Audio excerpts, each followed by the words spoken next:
Boa noite, queridos. Uma alegria mais uma vez estarmos juntos nessa segunda-feira, prontos para participar mais uma vez da nossa Escola Bíblica Discipuladora.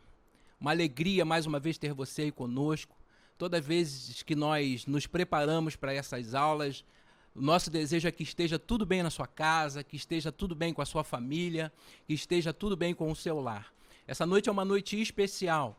Na semana passada nós já tivemos o início das nossas aulas falando dos livros sapienciais, os livros de sabedoria, especificamente os livros de Provérbios e de Eclesiastes. E nós vamos continuar falando desses livros essa noite.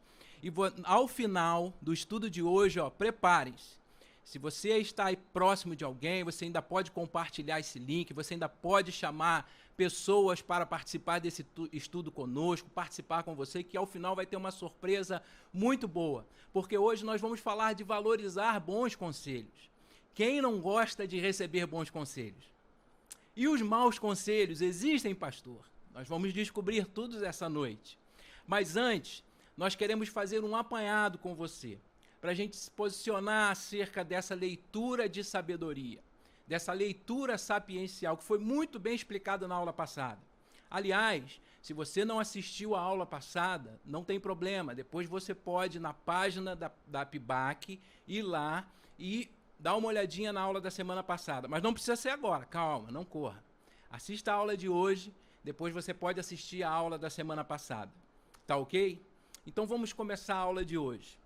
Nós vamos falar, como eu disse, especificamente dos livros de Eclesiastes e de Provérbios. Mas aí você me pergunta assim, pastor, mas o senhor falou acerca de leitura sapiencial, de leitura de sabedoria. Que leitura é essa? É uma leitura diferenciada? Há algo de específico nisso, mesmo tratando de escritos bíblicos? Então, para a gente ter um início de conversa, eu gostaria de dizer para você que quando você fizer uma leitura dos livros sapienciais, você tem que ter algumas coisas em mente. Os livros sapienciais, eles não são como os livros proféticos, não são como os livros históricos. Então, eles não seguem assim uma sequência. E, inclusive, nós não podemos datá-los com certeza. Nem datá-los e nem especificar a sua autoria. Dizer que foi uma pessoa que escreveu, que foi outra que escreveu. Por quê? Por se tratar de uma sabedoria exclusivamente do povo hebreu, do judeu, ela é transmitida de uma forma diferente da nossa aqui no Ocidente. Ela vai pegar todo o conhecimento desse povo hebreu, do judeu, e vai trabalhar com diversos autores, com diversas datas, por aquele motivo que eu falei para você, por ele não obedecer uma ordem cronológica, por ele não ser um livro de história, não ser um livro profético, ele tem esse atributo diferenciado. Então, o pessoal no Oriente Médio tem o costume desses ensinamentos através da sabedoria. Como assim, pastor? Como que a gente pode especificar isso? Todo livro sapiencial, ele trata de uma poesia. E essa poesia, ele vai obedecer na sua redação algumas especificações.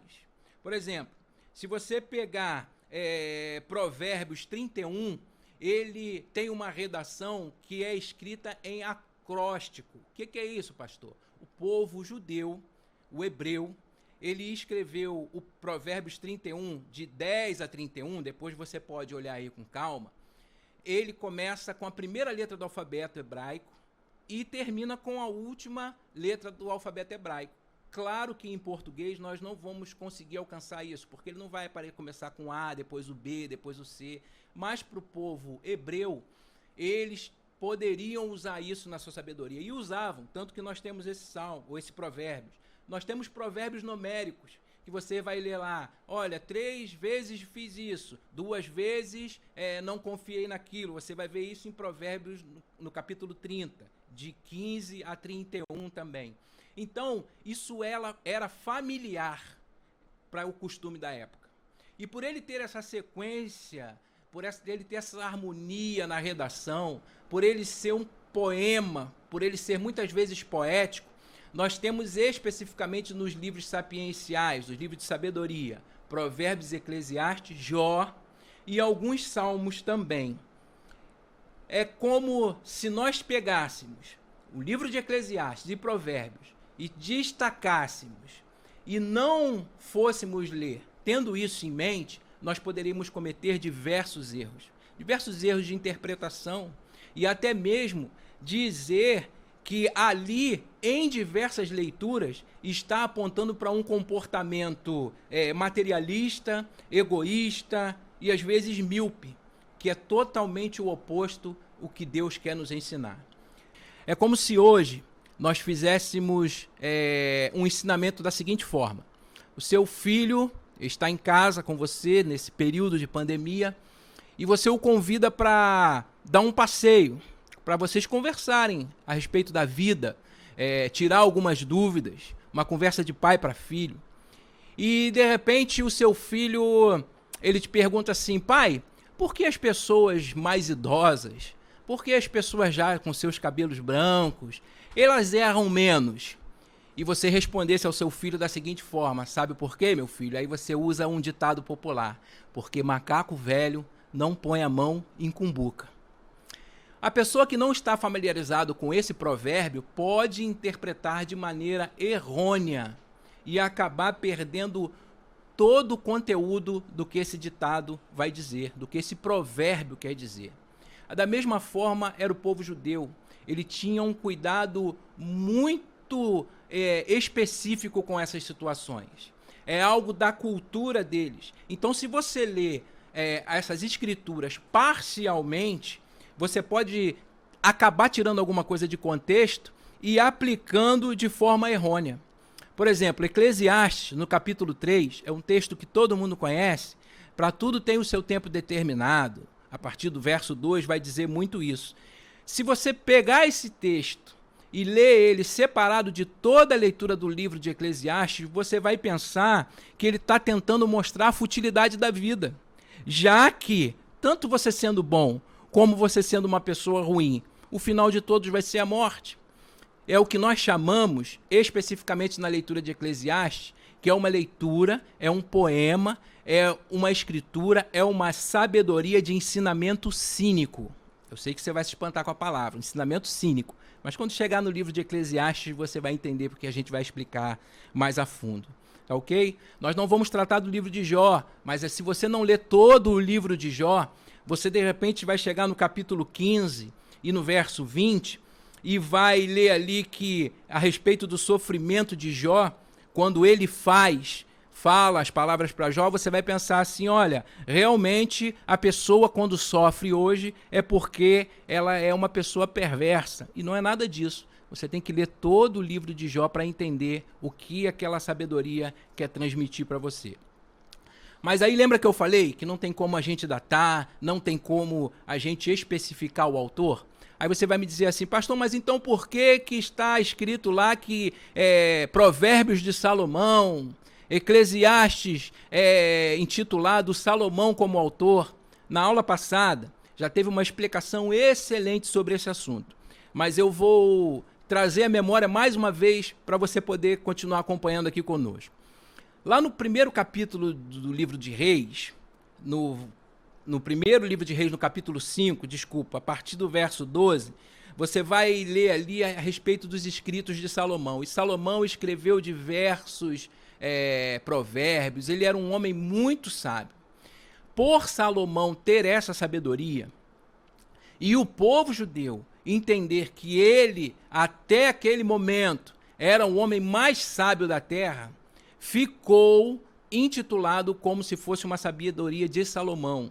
Mas como eu disse, se você pegar o livro de Provérbios, você vai ter outros escritos, inclusive intitulados por outros autores, escritos dizendo outras palavras dos sábios, que são outros sábios além de Salomão.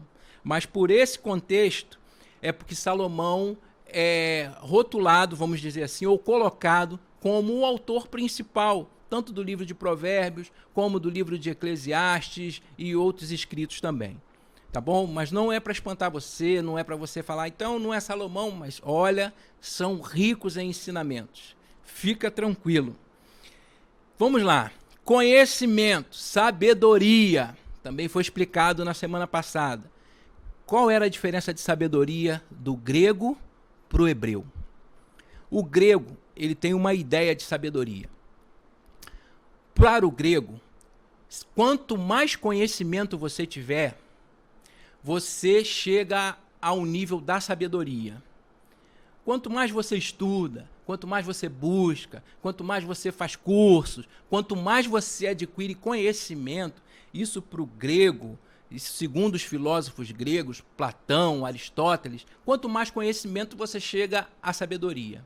E quanto mais sabedoria, você tem uma oportunidade de evoluir e chegar a um plano superior, que é chegar ao conhecimento do divino através do conhecimento, que chama gnosis, que é o gnosticismo. Você já deve ter ouvido falar, que tem muito lá no Novo Testamento acerca disso, os discípulos advertindo quanto a isso. Então o grego pensava assim: nós vamos nos encher de conhecimento, nós vamos chegar até um nível de sabedoria, e essa sabedoria vai nos dar acesso a esse conhecimento divino, a essa sabedoria divina, essa gnose. Então nós vamos poder estar num plano superior. É diferente para o hebreu? Sim. Lembrando que esse escrito é hebreu. Para o hebreu, você pode ler em casa Provérbios no capítulo 8 todo e Provérbios do capítulo 9. Eu vou ler aqui um pedacinho de Provérbios do capítulo 8, para poder explicar para você o que é o conhecimento para o hebreu. Provérbios capítulo 8.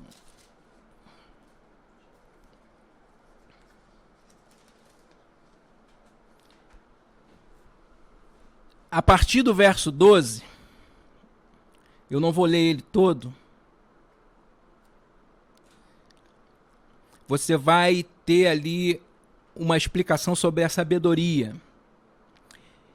E no verso 22, o autor diz assim: o Senhor me criou, primícias da sua obra, de seus feitos mais antigos. Desde a eternidade fui estabelecida, desde o princípio, antes da origem da terra. Verso 24, quando os abismos não existiam, eu fui gerada. Quando não existiam os mananciais das águas, antes que as montanhas fossem implantadas, antes das colinas, eu fui gerada. E no capítulo 9, também vai falar acerca da sabedoria judaica. Pastor, o que isso quer dizer?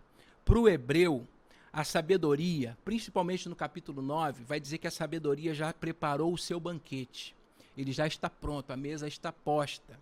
Para o hebreu, a sabedoria é algo que você aprende no dia a dia. Ela está nas esquinas, vai dizer lá no capítulo 9 de Provérbios. Ela é uma sabedoria divina, é um ente divino, personificado. Uma leitura mais acirrada dos capítulos 8 e 9, você vai ver mais uma vez, como nós aprendemos nos estudos anteriores acerca de Levítico, apontando para Hebreus, você vai ver que o livro de Provérbios também aponta para a figura de Cristo. Paulo vai falar isso, que Cristo é poder de Deus, sabedoria de Deus. É como se fosse a personificação do próprio Cristo. Sabedoria de Deus, ele está desde a criação, e essa sabedoria é divina. E o povo hebreu aprende isso no seu dia a dia, então não é algo que você, se enchendo de conhecimento, você se torna sábio. Você se torna sábio no decorrer do dia, aprendendo com as coisas, aprendendo fazendo. Não é uma sabedoria abstrata, não é algo teórico, igual o grego. É algo didático, é algo no dia a dia, é algo em que você recebe de Deus. Por isso, o texto vai dizer: o temor do Senhor, ela é sim a fonte da sabedoria. O que é o temor do Senhor? Também foi dito na aula passada. É você estar submisso a ela, você entender que ela é superior à sua, é você entender que toda a sabedoria que nós temos, ela foi dada por Deus. Deus é quem nos dá a sabedoria. Nós não alcançamos nada se não for por Ele. Nós não conquistamos nada se não for pelo Senhor. Tudo foi feito por Ele. O ar que nós respiramos, nossa vida e a sabedoria também. E você tem que se submeter a esse temor ao Senhor. E você tem que querer receber dessa sabedoria também. Se você ler lá em 2º livro das Crônicas, logo no 1º capítulo, quando Salomão assume o reino, o que ele pede ao Senhor? Quando o Senhor aparece para ele num sonho e pergunta, Salomão, o que você quer? E ele diz, eu só quero sabedoria para poder julgar o seu povo com justiça. É essa sabedoria que Deus está disponibilizando para nós. É essa sabedoria que o povo hebreu diz que é de Deus e nós temos que querer essa sabedoria. Pedir ao Senhor para nos dar essa sabedoria. Para o dia a dia, para as nossas questões pessoais. Nós vamos ler isso em Provérbios, trata de todos os assuntos da nossa vida. Tiago, no 1º capítulo, vai dizer, se alguém tem falta de sabedoria, peça a Deus. Então, quem é a fonte de sabedoria? É o Senhor. Provérbios capítulo 8 e capítulo 9, estou falando mais uma vez, depois você lê isso com calma, que Deus vai mostrar algo tremendo para você nessa leitura. Então você pede essa sabedoria a Deus. Você não pode buscar essa sabedoria de Deus, guarde isso, para a sua própria vantagem. O hebreu ensinava isso também. O hebreu ensinava isso aos seus filhos. O hebreu todos os dias estava com os seus filhos ensinando acerca de sabedoria. E ele dizia, olha, se a sabedoria é de Deus, ela só pode ser usada para proveito do próximo, para proveito de Deus. Ela nunca pode ser algo egoísta, para proveito próprio. Você nunca pode se apropriar dessa sabedoria, desse banquete que Deus preparou para nós, de uma maneira que venha desonrar ao Senhor. Se você ler também lá, Deuteronômio no capítulo 6, você vai ver que o povo é convocado a estar ensinando a respeito da lei para os seus filhos, dizendo, olha, pega as escrituras, pega a lei, ensina aos seus filhos que eles devem amar ao Senhor e pega toda a lei, todo o ensinamento e fala com eles ao deitar, ao levantar, no caminho. Então a sabedoria era passada dessa forma. Era passada onde o familiar vai ter um primeiro contato de ensinos de sabedoria com os seus filhos. Nós vamos falar acerca disso um pouquinho mais lá na frente também. Então,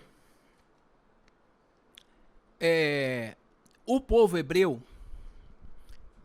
falando acerca do ensinamento, para eles existem 3 tipos de sabedoria dadas por Deus. 3 tipos. A primeira sabedoria é a sabedoria do lar. É a sabedoria do lar. A criança primeiro aprende em casa a respeito de sabedoria. Lembra que eu falei de Deuteronômio, capítulo 6, do verso 1 ao 7? Ele vai dizer, olha, ensina o seu filho sentado, no caminho. Então é um ensinamento que vale para nós até os dias de hoje. Papai e mamãe. Primeiro conhecimento, primeira sabedoria que os nossos filhos precisam ter é dentro das nossas casas.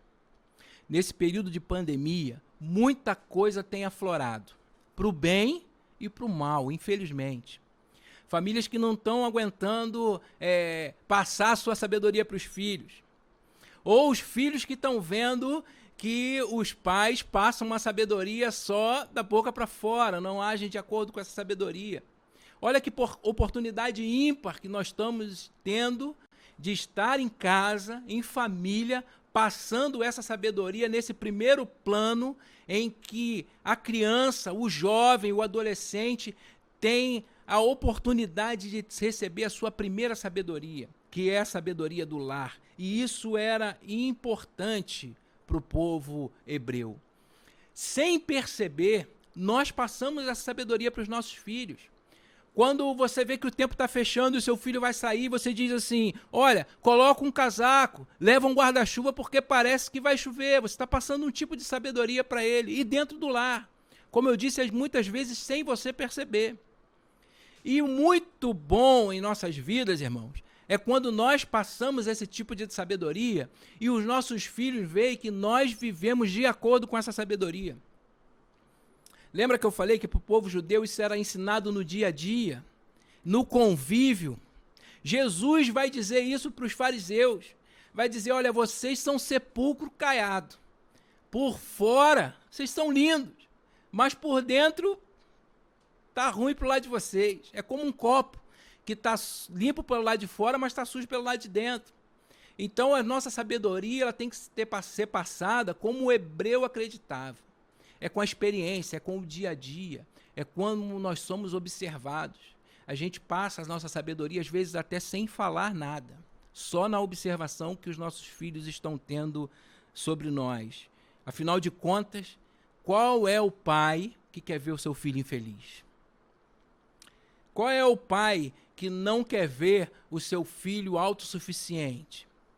Qual é o pai que não quer que seu filho sirva de pessoa boa para os outros, que beneficie os outros? Qual é o pai que não quer isso? Então essa sabedoria começa no lar, começava para o hebreu e começa para nós também. A segunda sabedoria que o hebreu também tinha em mente que acontecia era a sabedoria entre os colegas. Era uma sabedoria que às vezes acontecia num monólogo, por exemplo, Eclesiastes é um monólogo, em que a pessoa, ela, não sei se você tem essa mania, de vez em quando eu tenho, de estar falando, andando na rua e falando comigo mesmo, falando sozinho. Pessoas até pensam que você é maluco, você é meio doido. Mas a sabedoria de Eclesiastes, ela é assim.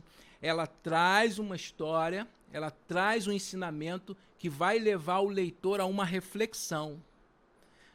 Só que tem também uma sabedoria entre colegas que é o diálogo. Por exemplo, o livro de Jó. Há um diálogo entre ele e os amigos. E essa sabedoria também era passada dessa forma, onde cada um expressava a sua verdade, cada um expressava a sua opinião e se chegava a uma conclusão, se chegava a uma síntese sobre o assunto. Aliás, a literatura dos ensinamentos do judeu, dos livros de sabedoria, muitas vezes ele vai usar uma tese, uma antítese e uma síntese. Nós vamos ver isso daqui a pouco também. Principalmente o livro de Eclesiastes e também o livro de Jó, mas nós não vamos tratar de Jó hoje. E a terceira sabedoria entre o povo judeu eram os ensinadores de sabedoria. Com certeza você já leu algumas partes da Bíblia que vai dizer os sábios. O hebreu, quando estava no lar e o filho tinha alguma dificuldade e ele não sabia responder, não tinha experiência naquele assunto, ele dizia, olha, procure o sábio fulano de tal. Geralmente um sábio local, que o sábio vai poder te explicar. De vez em quando nós escutamos algumas pregações, algumas histórias ou ilustrações que vão dizer, um jovem perguntou ao sábio, sábio, qual é o sentido da vida? Então o judeu tinha esses ensinadores de sabedoria, que eram os sábios. E eles tinham, vamos dizer assim, a mesma categoria dos profetas, eles tinham a mesma categoria dos escribas, e eles tinham os discípulos deles também. Por isso que você vai ver nos livros de sabedoria, muitas vezes dizendo assim, filho meu, faça isso, filho meu, não faça aquilo. Pode ser, não especificamente, um pai para o filho de sangue. Porque se o seu filho tivesse com um ensinador de sabedoria, ele era como se fosse um filho adotivo para ele. E ele, um pai emprestado para o seu filho. Então, esse sábio muitas vezes chamava os seus discípulos de filho, filho meu, para fazer os seus ensinamentos. Então, a sabedoria, como eu disse, é algo concreto. Para o hebreu é concreto. Não adianta você se encher de curso, não adianta você se encher de apostila, não adianta você se encher de diploma, que você vai ter conhecimento.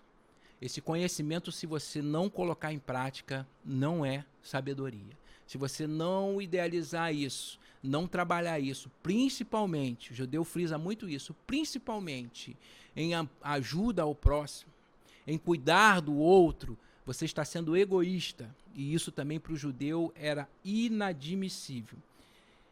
O pai substituto, como eu disse, que era esse ensinador de sabedoria, frisava muito isso. Filho, o que eu estou te ensinando aqui é para você passar para outras pessoas, é para você ser sábio para outras pessoas e para outras questões que vão envolver a sua vida. Mas tá bom, pastor. E Eclesiastes e Provérbios? Chegamos lá. Eu vou começar por Eclesiastes, apesar de na Bíblia primeiro vir Provérbios e depois Eclesiastes, você já vai saber por quê. Pastor, o senhor falou que Eclesiastes é um tipo de sabedoria usada pelo hebreu, que é chamada sabedoria cínica. Que é uma sabedoria cínica? Porque esse livro Eclesiastes, como foi dito na semana passada, o sentido da palavra, começa dizendo o orador, a assembleia. Por quê? Porque a palavra, o pregador, toda vez que havia essa reunião, ele colocava um sábio para falar sobre um assunto. Não era qualquer um que falava, não, irmãos. Não podia chegar lá o rapaz e falar qualquer bobagem, não. Então eles pegavam um sábio, reunia o pessoal, e esse pregador, palavras do pregador, em algumas bíblias começam assim, esse orador, ele reunia essa eclésia, por isso para nós o nome Eclesiastes, e esse rapaz que era pertencente ao círculo dos sábios, ele ensinava através da sua sabedoria. Essa sabedoria de Eclesiastes é um monólogo, como eu disse, e vai deixar nós, os cristãos, assim meio perplexos, até por conta de eu ter falado acerca da sabedoria cínica. Por quê? Tem pessoas que, ao tentar ler o livro de Eclesiastes, começam a ler, mas acabam colocando de lado, pensando que, como ele não é um livro profético, como é um livro histórico, ele não tem benefícios para a nossa vida. Ele é cheio de benefícios. Parece, uma primeira leitura, ou o começo de Eclesiastes, se você começar a ler, parece que esse livro, de uma forma, ele vai encorajar uma pessoa a viver uma vida sem ser fiel a Deus. Porque, como eu disse, numa parte cínica, ela vai dizer que a vida tanto faz, você viver de qualquer jeito, ou se você viver temente ao Senhor, o que vai acontecer para um vai acontecer para outro, então a melhor forma é você viver da forma que você quer. Quem de nós já não ouviu isso? Poxa, vale a pena servir ao Senhor? Mas você é temente a Deus e acontece tantas coisas com você. Pessoa não teme ao Senhor e, olha, é muito mais bem sucedida que você. Tem um poder aquisitivo melhor que o seu. Você tem perdas, fulano não tem perdas. Se você começar a ler o livro de Eclesiastes, você vai pensar que ele está induzindo você a esse caminho. Por isso é uma sabedoria cínica. Como se alguém dissesse assim, por exemplo, nós estamos aí, voltou o Campeonato Brasileiro, e vamos dizer que o seu time perdeu ontem de 4-0. Um exemplo, o Vasco da Gama perdeu de 4-0. E hoje eu encontro com você e falo assim, maravilha esse time do Vasco, hein? Time bom para o campeonato é esse. Eu estou usando uma forma cínica de mexer com você para dizer que isso é ruim. É isso que o livro de Eclesiastes vai fazer, e eu tenho certeza que quando você começar a ler hoje, você vai começar a entender. Porque lembra que eu falei que essa sabedoria ela vem com tese, antítese, que é confrontando a tese e uma síntese? O livro de Eclesiastes faz isso. Ele vai começar dizendo que não há nada de novo debaixo do sol, não vale a pena seguir dessa forma, do que vale a vida, o melhor é aproveitar a vida da melhor forma possível. Eu estou sendo bem sucinto com você para instigar você a ler, mas quando você chega lá no capítulo 11, ele, do 1 a 11, é essa tese dessa sabedoria cínica, dizendo que o melhor é viver da forma que você quer viver, porque tudo já tem o seu tempo determinado. É como se ele estivesse pregando um existencialismo moderno, existencialismo hoje. Olha, o negócio é existir e viver da forma que você quer. É como nós tivéssemos uma vida deísta. Uma vida deísta. O que é uma vida deísta? Tem Deus, mas ele não tem contato conosco. Ele não cuida de nós, ele nos colocou aqui e agora você viva da forma que você quiser e no dia que você vai morrer, pronto e acabou. Até o capítulo 11 você vai perceber que Eclesiastes caminha nesse sentido. Quando você chega no capítulo 12, o autor já traz a antítese.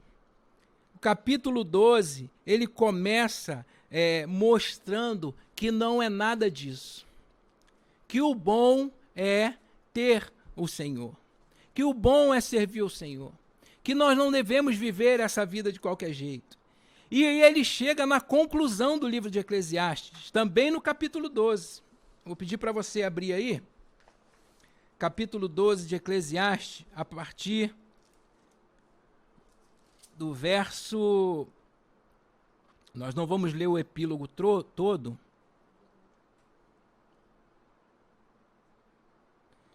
Só o 13 e o 14. A síntese disso tudo, ele vai dizer assim, olha, fim do discurso, fim de tudo que eu tinha que apresentar para vocês. Tudo foi ouvido. E ele vai dizer, sabe qual é a solução da nossa vida? Teme a Deus e observa os seus mandamentos, porque aí está o homem todo. Sim, Deus fará toda a obra vir ao julgamento, tudo o que ela contém de bom e de mal. Está vendo a conclusão do autor? Não é para você levar uma vida da forma que é apresentada no começo. É para você ler o contraponto e depois é sintetizado nisso. A vida, ela vale a pena quando você teme ao Senhor, segue os seus mandamentos e absorve essa sabedoria. Mas nós chegamos agora no livro de Provérbios. E já vai chegar a surpresa aqui para vocês. O ponto já está me avisando aqui.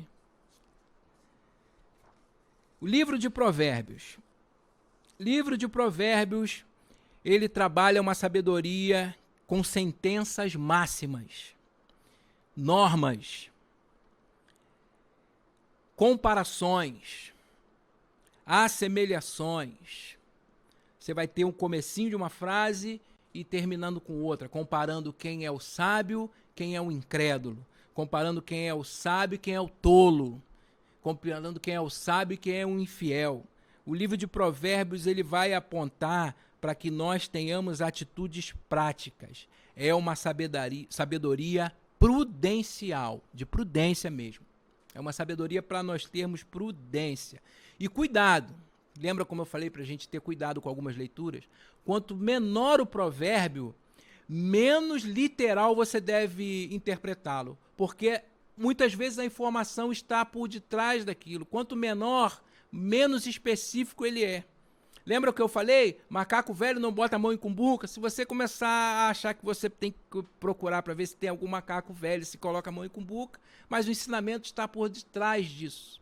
Então, quanto mais curto o provérbio, cuidado que às vezes você pode querer interpretar literalmente e vai fugir totalmente do que era esse provérbio para o hebreu e nós vamos perder uma parte rica e valorosa para nossas vidas. Provérbios aponta para atitudes básicas do nosso comportamento de vida. Vai falar de tudo a respeito da sua vida e da minha, você vai ter lá em Provérbios. Você vai perceber nos livros de Provérbios, eu vou falar alguns textos aqui, você anota. Provérbios no capítulo 1, do verso 1 ao verso 7, vai dizer qual é a chave da leitura de sabedoria. Você vai ler lá. Você vai ler sobre quem tem juízo, quem tem bom senso, quem é sábio, em Provérbios no capítulo 2, Provérbio no capítulo 3, diferentemente de quem é tolo.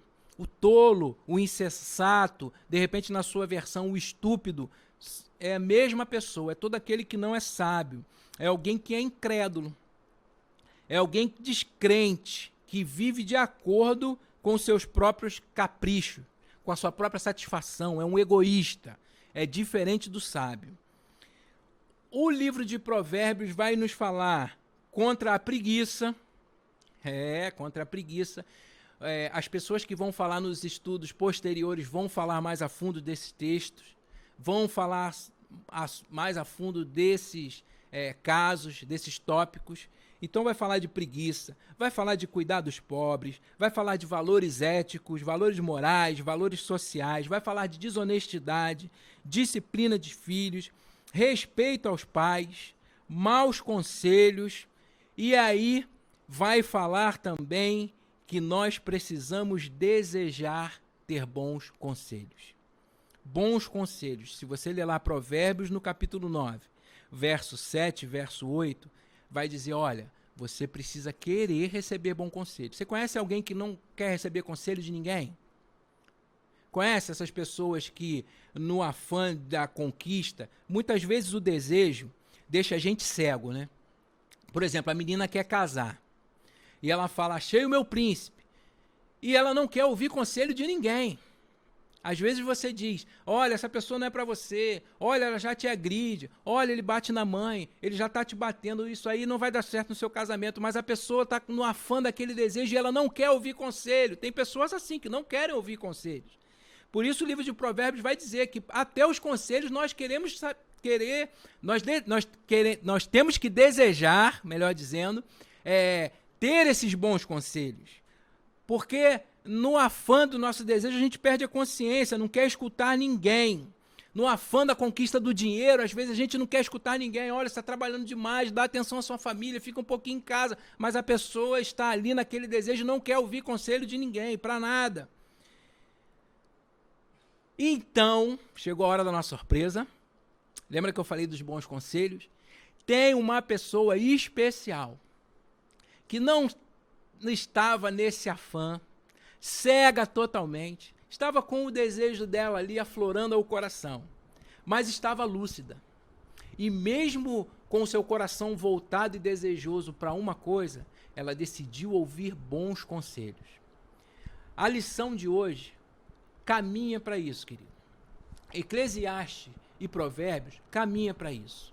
E é muito bom termos nessa noite, para você e para mim, uma história bem-sucedida da pessoa que recebe bons conselhos da nossa fonte de sabedoria, que é o Senhor. Nós temos o prazer de receber essa noite a Thalita. Thalita faz parte do Ministério de Louvor da Primeira Igreja Batista em Arraial do Cabo. Tem uma história linda, linda, onde o seu desejo apontava para um lado, mas um bom conselho fez com que ela escutasse a voz do Senhor e seguisse esse bom conselho. Boa noite, Thalita, alegria estar com você aqui, e quero deixar com você para poder enriquecer o nosso coração acerca de sabedoria e bons conselhos. Boa noite, queridos que estão nos assistindo. É uma satisfação imensa estar aqui neste momento, principalmente, né, para compartilhar algo após uma aula tão maravilhosa, né, tão enriquecedora. E eu tenho uma situação, na verdade, para compartilhar com vocês, que se aplica muito a esse contexto, né, de ouvir bons conselhos, como o pastor mencionou. E ela aconteceu há alguns anos atrás comigo. Eu sempre apreciei muito, né, bons conselhos, estar cercada, né, por pessoas sábias, sensatas, que pudessem, né, me aconselhar. E em dado momento da minha vida, lá pelo fim da minha graduação, eu estava assim, convicta de que tinha chegado o momento em que eu viveria a missão integral. E aí estava, assim, muito desejosa por esse momento. E, enfim, não tinha feito aqueles planos para iniciar na minha carreira profissional. Estava totalmente voltada, né, para esse momento que eu achava que era a hora ideal para viver o meu chamado. Bom, então, com aquele entusiasmo todo, fui atrás de todas as situações necessárias, reuni documentos. Enfim, estava tudo ótimo. Mas as coisas começaram a desandar um pouco, certos pré-requisitos ali que eu não estava me encaixando, e eu continuei, né, naquele afã, correndo atrás de tudo, tentando dar um jeito, e realmente as coisas começaram a não progredir. E aí, diante, então, dessa impossibilidade, eu falei, bom, vou conversar com o meu pastor, né? Na ocasião, eu ainda morava em São Paulo. E aí, o meu pastor sentou ali comigo e aí me falou, minha filha, você não está percebendo que você está querendo fazer tudo isso com a força das suas mãos?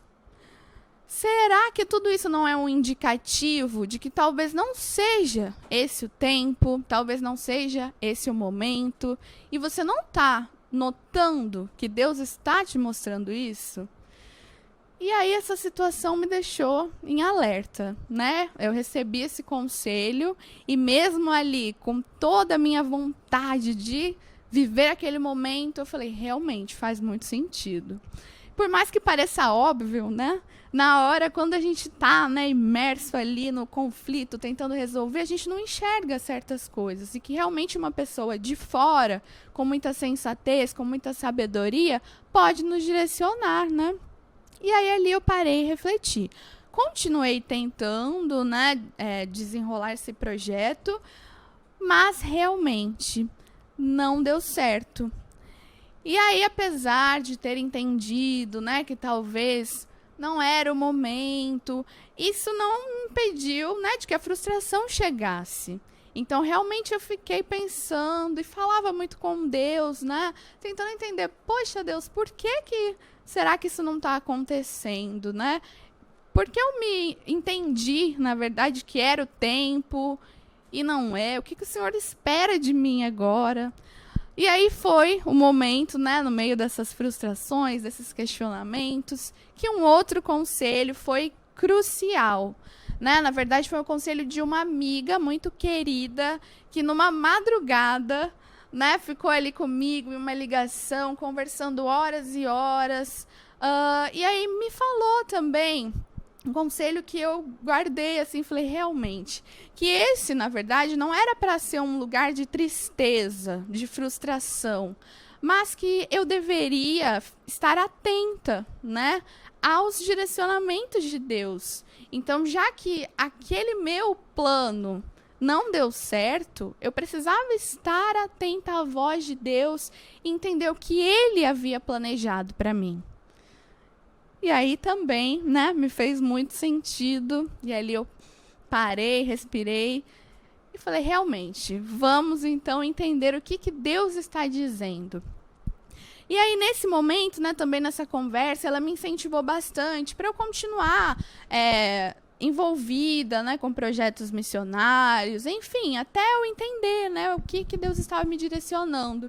E foi quando ela me convidou novamente, né, para um projeto que é realizado na Igreja Batista, aqui na PIBAC, que é o Jesus Água da Vida. E ela já havia me falado sobre isso, só que como entraria em conflito, né, com as datas dessa outra viagem, enfim, eu tinha deixado para lá. E aí foi quando eu falei, ok, então irei. E, gente, a partir daí, né, tudo na minha vida foi indo para um outro lado. Outra coisa, além do que eu tinha, né, planejado. Foi aí que eu conheci, né, hoje o meu esposo. E aí, gente, as coisas, né, o tempo foi passando e eu fui entendendo o que Deus tinha planejado para mim. E também para isso, para aquilo que Ele havia planejado, que era, né, eu me casar, sair ali da minha cidade, vir para Arraial do Cabo, faria sentido. Já isso que Ele foi preparando no meu coração, né, aos poucos, essa mudança que eu já estava planejando, é claro, né, que para o projeto missionário e tudo mais. Mas isso se encaixou perfeitamente, né, nesse plano que Deus tinha para mim, em que eu também teria que me mudar, enfim. E aí tudo fez sentido. Só que se não fossem esses conselhos tão pertinentes, tão importantes, ali naquele momento de conflito, de confusão, muito provavelmente a frustração, a chateação se estenderia por muito tempo, né? Eu não sei até quando eu levaria essa minha batalha, eu tentando conduzir as coisas. Então foram sabedorias ali diretamente de Deus. Essas pessoas foram usadas para me fazer enxergar e entender que a vontade de Deus é sempre boa, perfeita e agradável. Então não seria eu com as minhas forças, né, que executaria os meus planos. Eu precisaria, sobretudo, estar movida pela vontade de Deus.